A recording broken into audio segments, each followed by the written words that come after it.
Bom dia, boa tarde, boa noite, pessoal. Dando sequência aqui aos nossos estudos de linguística textual. Hoje nós vamos falar sobre os modos, da gente conseguir organizar um discurso. A gente vai falar ali da forma como o locutor se coloca no ato da sua fala, no ato de comunicação, ok? E a gente vai trabalhar, então, com o enunciativo, discurso enunciativo. Então, o modo enunciativo de organizar um discurso, de organização do discurso.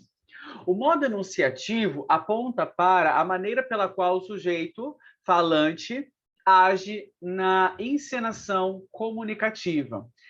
Tem, portanto, uma função particular na organização do discurso, que é de dar conta da maneira como o locutor vai se posicionar.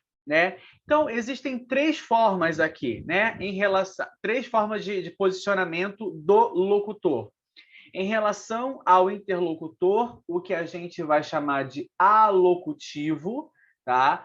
Em relação a si mesmo, quando o locutor se posiciona em relação a si mesmo, e é o que a gente chama de elocutivo. E tem aqui em relação ao que é exterior, ao que é exterior ali ao locutor, Então, seria chamado de delocutivo, ok? Então, o primeiro que a gente vai trabalhar é a primeira posição do sujeito, o comportamento alocutivo, ou seja, a relação dele com um interlocutor. Então, o sujeito falante ele vai enunciar sua posição em relação ao interlocutor no momento em que impõe um comportamento ao interlocutor agindo sobre ele. O interlocutor, por sua vez, é obrigado a responder ou a reagir. Nessa relação de influência do locutor sobre o interlocutor, que a gente chama um comportamento alocutivo, o sujeito falante atribui papéis linguageiros, comportamentos a si mesmo e a seu interlocutor.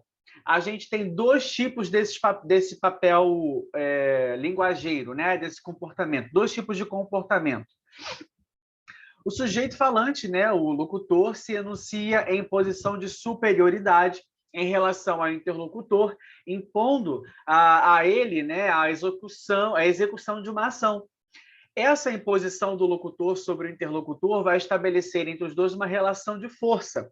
E é o que acontece, por exemplo, quando damos uma ordem a alguém, quando a gente pratica uma injunção, ou quando a gente faz uma interpelação, quando a gente faz uma questão, ou quando a gente se dirige a alguém. Tá? Então, por exemplo, aqui, nessa relação de força, nesse primeiro ato aqui, quando o locutor age com superioridade, ele é positivo e o interlocutor negativo, ou mais autoritário, menos autoritário. Quando a gente diz assim, saia daqui, ou pare de fumar, ou cadê outro exemplo aqui? Saia daqui, pare de fumar. Você não está autorizado a sair antes do expediente. Isso aqui é o locutor sendo superior ao interlocutor, tá? E isso é uma injunção. Quando eu faço um pedido, quando eu faço um chamamento, por exemplo, bom dia, quando eu trabalho com bom dia, boa tarde, boa noite, é uma interpelação. Quando eu chamo táxi, ou quando eu falo, ei, você, ei, fulano, isso é uma interpelação, ok? Qual é o outro tipo de comportamento? É quando o falante se coloca numa posição de inferioridade em relação ao seu interlocutor, tá? Ao assumir papéis em que precisa do saber e da experiência do interlocutor. Então, o interlocutor, ele vai fazer ali, o locutor, o falante, vai fazer uma solicitação ao interlocutor, tá? Estabelecendo-se entre ambos uma relação de petição, tá? Então, é o que acontece quando a gente faz um pedido, quando a gente faz uma solicitação, quando a gente faz uma pergunta, que seria ali uma interrogação, tá? Então, por exemplo, nesse caso, o locutor ele fica negativo e o interlocutor positivo. Então, por exemplo, solicito providências o mais rápido possível, isso é uma petição.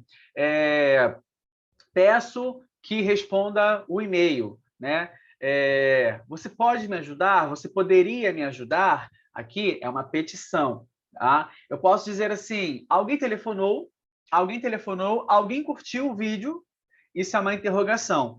Você acha correto que a Ana fez ao irmão? Isso é uma interrogação, isso é uma pergunta direta, ok? No comportamento alocutivo, seja na relação de força, né? Seja na relação de força, seja na relação de petição, lembra, força é quando o locutor está positivo, petição é quando o locutor está negativo. O projeto de fala do sujeito falante é sempre voltado para o interlocutor. Então, tem uma relação de influência, eu, tu, eu, você. Por isso, são marcas linguísticas características desse comportamento os pronomes pessoais de segunda pessoa, tu, você, vocês, e o modo imperativo, tá? Os quais apontam imediatamente para o interlocutor. Pode me ajudar? Me ajude. Você sabe? Você viu? Não pode? Não faça. É diretamente ao interlocutor, tá? Então, aqui tem alguns exercícios, né, que eles perguntam aqui qual seria a categoria modal, né? Eu estou certo, não estou? Aqui a gente está trabalhando com o quê? Com uma interrogação. Você pode vir aqui? Você poderia vir aqui? Aqui eu estou trabalhando com uma petição, né? É proibido fumar, então aqui eu tenho uma injunção. Ei, você aí! Aqui eu tenho uma interpelação, tá? Sim. Por que em A e B, né, que são ali frases interrogativas, por que a gente não classifica tudo como uma categoria de interrogação? Porque, apesar de serem linguisticamente interrogativos, os locutores possuem papéis linguageiros, ou seja, comportamentos diferentes. Ele faz uma questão, ele traz ali realmente uma interrogação, e outro é uma solicitação. Tá? Cadê? Aponte os papéis linguageiros, né, o comportamento do locutor do enunciado C e D. Em C, ele faz uma proibição, né, é proibido fumar, né? E em D, é um chamamento, ei, você aí, ei, por favor, ok? E aqui em silêncio, proibido fumar e entre sem bater, são injunções onde o locutor impõe uma ação a ser realizada pelo interlocutor. E agora a gente vai trabalhar com a segunda posição do sujeito falante em relação com a segunda posição do sujeito falante, né? Agora em relação a si mesmo. Então, o sujeito falante vai enunciar o seu ponto de vista sobre o mundo sem que o interlocutor esteja implicado em sua tomada de posição. Então, aqui é sem, deixa eu grifar com outra cor, é sem que o interlocutor esteja implicado em sua tomada de posição. Então, aqui a gente está trabalhando com o elocutivo, um comportamento elocutivo. Nesse tipo de enunciação, o sujeito falante revela o seu ponto de vista sobre o mundo de maneira subjetiva, tá? Pessoal. Então, pode ser do ponto de vista do modo de saber, né, que determina como o locutor tem conhecimento de determinada coisa, tá? É o que ocorre quando a gente faz uma constatação e quando demonstramos, né, saber ou não saber, saber ou ignorar, né, ou não conhecer algo. Então, por exemplo, eu percebo que este carro está com problemas. Percebo, então eu faço uma constatação. Eu já sei o que foi dito na reunião. Então, eu sei, é algo conhecido. Eu desconheço o que foi decidido na reunião. Eu não sei. Eu sou ignorante disso, tá? Eu não conheço, não sei. Ignorância aqui nesse caso, tá? E aí eu também tenho o ponto de vista de avaliação, que determina como o locutor julga determinado fato ou situação. E é o que acontece quando a gente dá uma opinião ou quando a gente faz ali uma apreciação sobre alguma coisa. Por exemplo, estou satisfeito com o seu trabalho, estou satisfeito com a sua aula, estou satisfeito com os seus exercícios. É uma apreciação, tá? E, por exemplo, a questão de opinião. Eu acho que devemos revisar mais o conteúdo. Eu acho que não devemos deixá-lo sozinho. Aqui é o quê? Uma opinião, beleza? E também tem o ponto de vista de motivação, que especifica a razão que leva o sujeito a realizar seu projeto de fala. E é o que acontece quando a gente analisa as motivações de nossos propósitos, né? Como uma obrigação, como uma possibilidade ou como um querer. Então, a motivação está ligada à obrigação, possibilidade e querer. Então, vejamos aqui, eu preciso ajudá-lo urgentemente, eu preciso estudar todo o conteúdo, eu preciso trabalhar até tarde, é uma obrigação. Ah, eu sou capaz de consertar essa torneira, eu sou capaz de gravar 3 vídeos hoje, eu sou capaz de cumprir a minha agenda hoje. É uma possibilidade, tá? É uma possibilidade. E aí tem, desejo que sejas muito feliz. Desejo viajar para a Europa ano que vem. Desejo comer chocolate. E aí é o querer, ok? Do ponto de vista do engajamento, vai determinar ali o grau de adesão ao projeto de fala do locutor. Então, no engajamento, a gente tem algumas premissas aqui, né? Como promessa, como aceitação ou recusa, como acordo ou desacordo e como uma declaração. Então, vejamos. Juro dizer toda a verdade. É uma promessa. Juro parar de comer sorvete. É uma promessa. Consinto que você saia com a minha filha. Eu permito que você compartilhe o conhecimento ao trem passando. Aí seria, né, uma aceitação.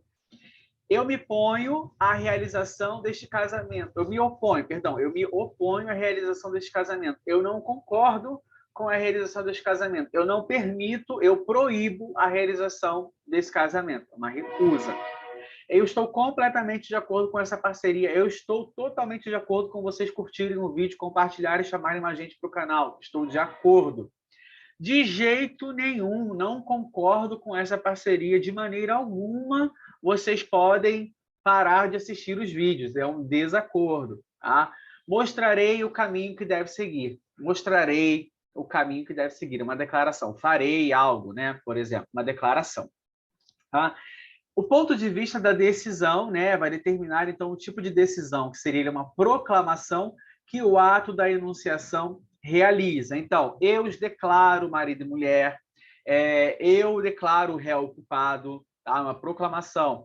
Bom, vamos começar essa sessão, vamos voltar à aula, vamos começar esse assunto. Uma proclamação, tá? As marcas linguísticas do comportamento elocutivo, que é centrado no próprio sujeito falante, são os pronomes de primeira pessoa, né? Eu e nós. Tá? Então, o comportamento elocutivo ele tem essa ideia do eu e do nós, tá? A primeira pessoa. E aqui, né, tem um outro exercício para a gente conseguir mostrar qual é o comportamento aqui. Então, eu sei que para muitas pessoas a pena de morte é uma forma de fazer justiça. Eu não vou ler o texto todo por causa do tempo, vocês vão ler com calma, mas eu só marquei aqui e botei a resposta. Eu sei, tem a ver com o saber. Eu observo, é constatar. Eu não sei, é ignorância, é desconhecer. Acho uma pena, uma opinião, né? Eu acho, é uma opinião. Não concordo, tem a ver com o desacordo. Gostaria, tem a ver com o querer, ok? Depois vocês leem com calma aqui o exercício. E agora a gente vai falar, então, né, do comportamento delocutivo, que é a terceira posição do sujeito falante em relação a um terceiro, né? Ou seja, ao que lhe é exterior. Tá? Então, o sujeito falante se apaga do seu ato de enunciação e não implica o seu interlocutor, retomando o que já foi dito por terceiros. Tá? Então, ele se apaga da enunciação e não implica o seu interlocutor, ele só retoma o que foi dito por terceiros. Então, nesse caso, a enunciação é aparentemente objetiva, sem marcas de subjetividade do locutor, e podem ocorrer 2 casos. O locutor diz como o mundo existe por meio de uma asserção, por meio de uma afirmação categórica. Tá? Que é uma categoria da língua do ato delocutivo que não depende de interlocutores da situação comunicativa. Tá? Não depende dos interlocutores da situação comunicativa.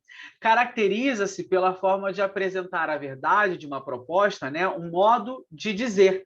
Por exemplo, Paulo veio à aula. Eu afirmo que que ele veio, né? Eu afirmo a vinda de Paulo. E quando eu digo Paulo não veio à aula, eu nego a vinda de Paulo. Nos dois exemplos é enunciada uma verdade que não se fundamenta na existência de determinados elementos do conteúdo do enunciado, mas no acontecimento. Então, não estou tratando do conteúdo, eu estou tratando do acontecimento. O foco está no acontecimento do discurso, tá? Então, por exemplo, a frase negativa Paulo não veio, ela também enuncia uma verdade. Mesmo ela sendo negativa, ela enuncia uma verdade. Tá? E o caso 2 é o locutor relata o que o outro diz e como diz, que é o caso do discurso relatado, ou seja, do discurso indireto. No discurso reportado, relatado, no discurso indireto, o enunciador toma por objeto outro ato de enunciação. Ele me havia dito que, o professor falou que, os alunos disseram que, tá? Então, a fidelidade pode estar presente no discurso reportado em graus diferentes, de acordo com a intenção clara ou não da parte do relator. Então, por exemplo, o enunciado, ele morreu. Ao ser reproduzido, pode ser alterado para ele foi assassinado no discurso reportado, né? Ou disseram que ele foi morto. É uma outra opção também. Tá? Então, aqui, por exemplo, né, traz um plus, né? A asserção, afirmação categórica, tá?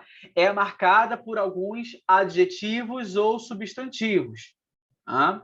É bom que, é uma tristeza que, tá? E alguns advérbios, provavelmente, evidentemente, que introduzem algum tipo de modalização. Modalização.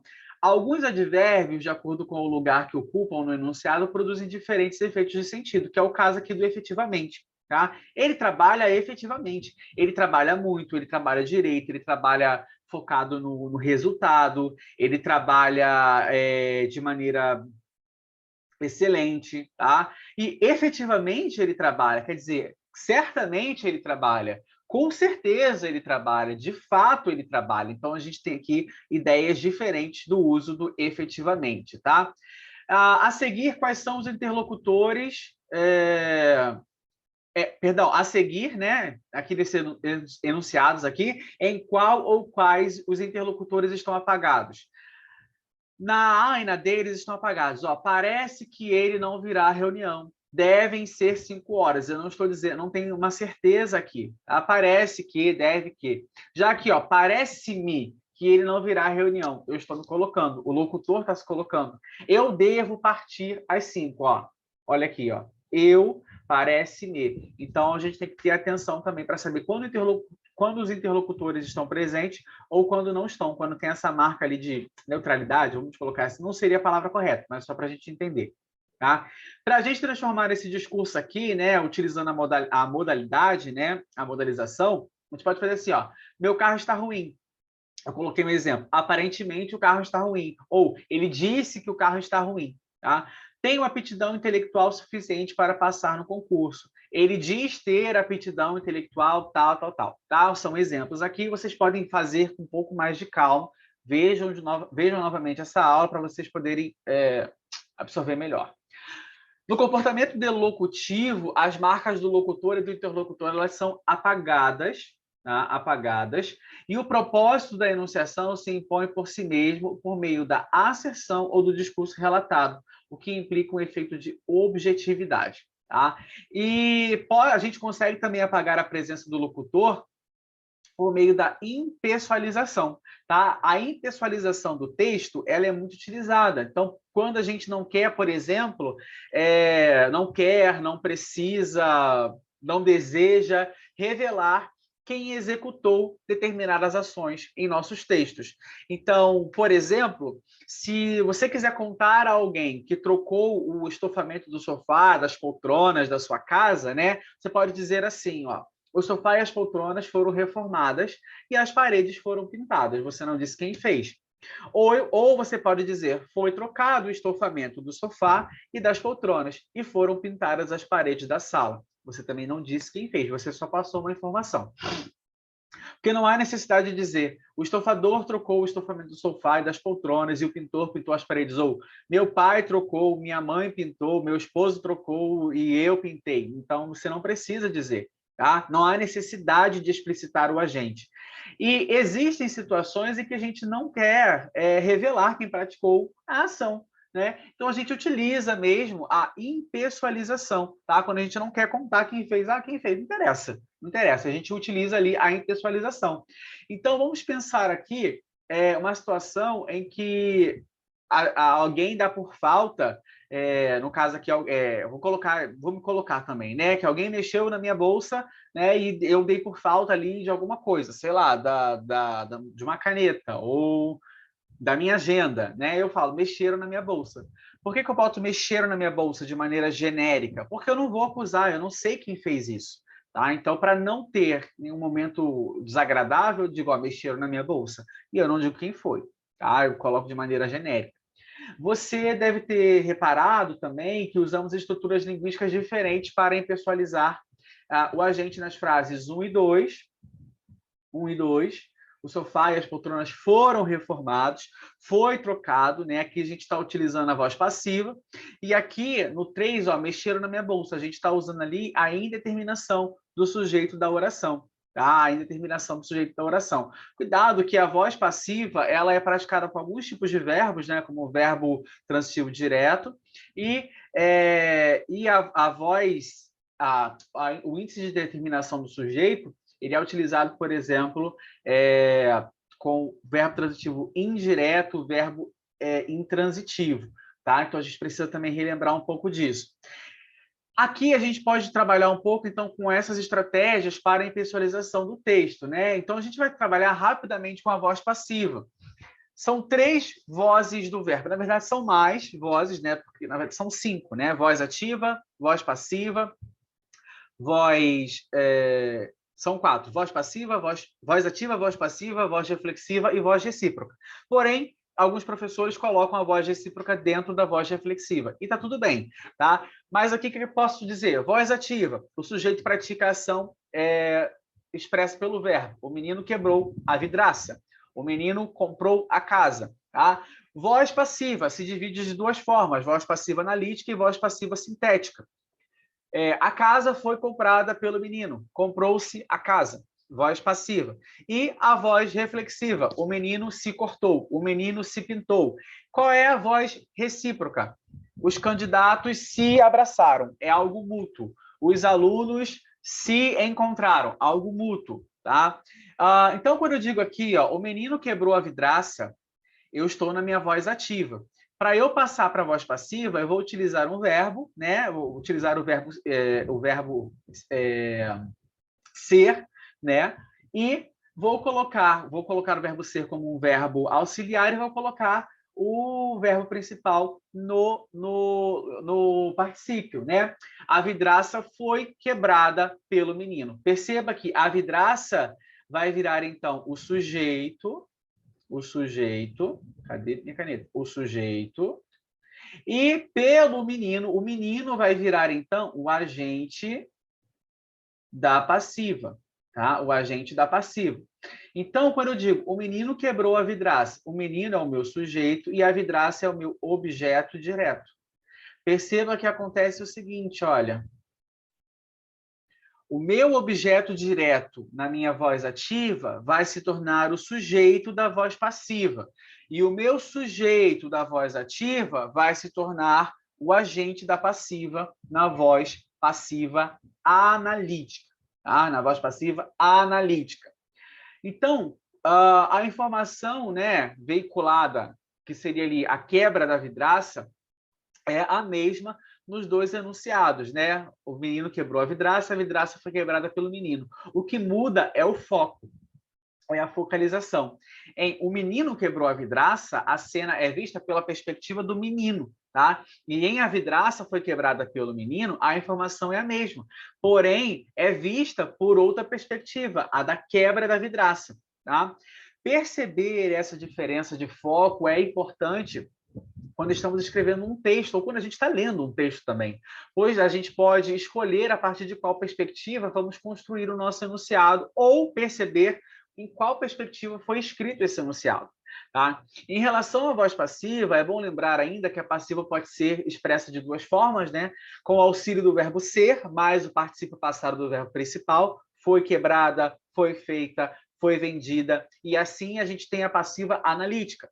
E com o auxílio do pronome ser, tá? E o verbo da oração principal. Quebrou-se, comprou-se, vendeu-se. E aí temos a passiva sintética ou pronominal, tá? Então, por exemplo, a gente pode dizer assim, ó, a vidraça foi quebrada pelo menino, que seria a voz passiva analítica, quebrou-se a vidraça. Quebrou-se a vidraça.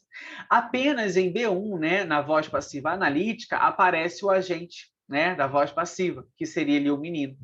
Então, aquele que praticou a ação da voz passiva, né, que seria ali o menino, já que a gente sabe que o sujeito na voz passiva é paciente, isto é, ele sofre a ação. Quem sofreu a ação aqui foi a vidraça, tá? Ela sofreu a ação de ser quebrada por alguém, pelo menino. No português moderno, né, o agente da passiva não aparece na voz sintética. Percebe? Eu não digo quem fez a ação aqui. Eu não digo quem fez a ação.